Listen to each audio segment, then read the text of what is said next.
কেন সার্জারির পরে রিকারেন্ট হয়? একটা গবেষণায় দেখা গেছে যে L4-5 এই শুধু রিকারেন্টের পরিমাণ 8.6%। এটা কিন্তু কম না। আমাদের কাছে যে রোগীরা আসে, অনেক রোগী আসে মাত্র ৭ দিন ১০ দিন পরে বলে ব্যথা কমে নাই। ডিস্ক প্রলাপসের কারণ যদি এনালাইসিস করি, সেটা সিম্পল ওয়েতেই বুঝতে পারবেন কেন ডিস্ক প্রলাপসটা আবার হয়।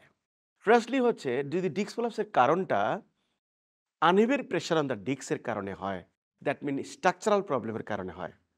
তাহলে ডিস্ক প্রলাপ যত ভালোভাবে আপনি এফেক্টেড ডিস্কে কারেকশন করেন, সেটা কিন্তু আবার ৬ মাস, ১ বছর, ২ বছর পরে ব্যথা আবার কিন্তু ফিরে আসবে বা ডিস্ক প্রলাপস হবে।